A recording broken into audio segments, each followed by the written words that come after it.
Oh yeah, wow. That thing blew my mind. Oh yeah. If you can have your mind blown after a day of drinking bourbon and still be like, holy shit. It was one of those moments for me. Yeah. Right away I was like, oh, okay, I see what's going on here.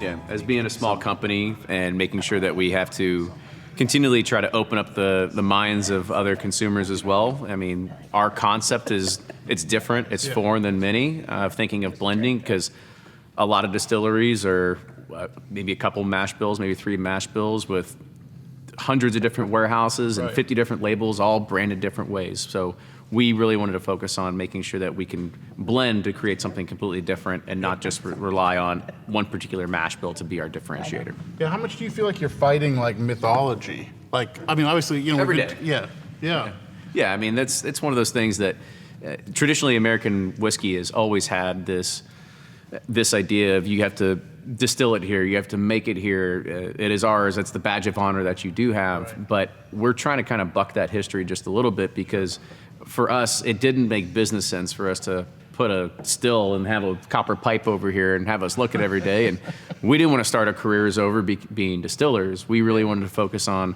the maturation and the blending. Take that final product to actually make something that's going to be unique to us, because a lot of the times it is just science. Distillation is science that goes into it. There's computers, there's corn, there's white dog that comes out of it. Now, don't get me wrong, you do have to have good whiskey that comes out of the still to actually put inside the barrel. But let's be honest, people aren't drinking what comes off the still. They're drinking what comes out of the barrel years and years later. So if we can find the right partners that create really good whiskey, well, let's go ahead, let's utilize their resources. They know what they're doing on the front end of it, and we'll work on everything on the back end. Do you feel any pressure to get weird with it? Yeah, I think we're definitely at a time in American whiskey, especially inside of bourbon, where consumers are always chasing the next shiny red ball. They constantly want to find a new finish. They want something interesting. We're not at the point anymore where it's just your grandma and grandpa's bourbon, where you just go and you find that one handle and you just replace it every single time. Consumers are continually chasing after the next new trend, and so we have to continually try to fight and stay on top of the trends. We're always paying attention to what's selling, what people are talking about, what's on the message boards, and see what's the hot new thing that people are talking about. Yeah. Did you guys grow up with parents that drank whiskey? No. No? My parents didn't drink at all. No? They didn't. Mine Yeah. were wine drinkers. Wine drinkers? Yeah. Nope, no drinkers. Nope. Nothing? It's our house. Really? Holy Sarah's like, I did. yeah. My house is I was talking to a kid the other day. I say a kid because I'm middle-aged now, but he was like 23, and he was saying that his friends don't. I was like, do you drink whiskey?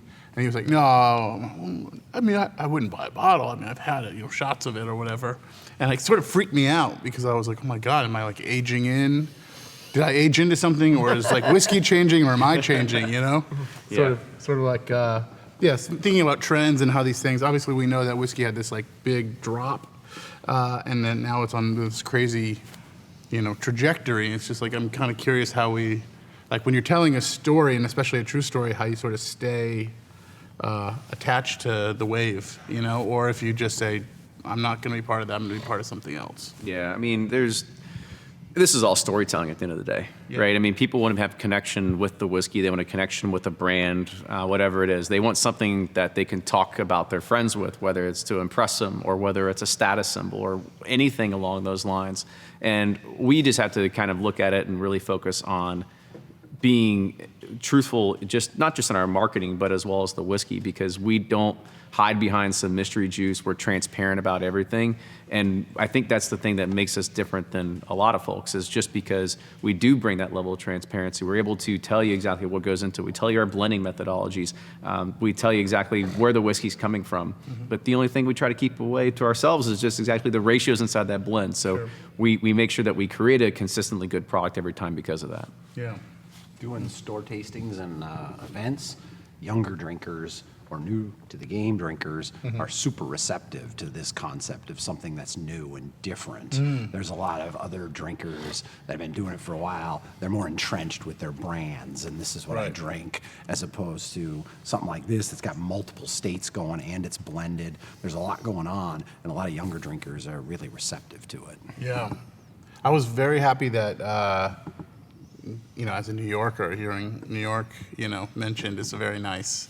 I mean, the Nice Finger little Lakes, nod there, it's a right? really nice nod. I mean, the Finger Lakes is a great spot. And the fact we were there and we saw a barrel and it had Pursuit on it, I was like, okay. I know what's going on here.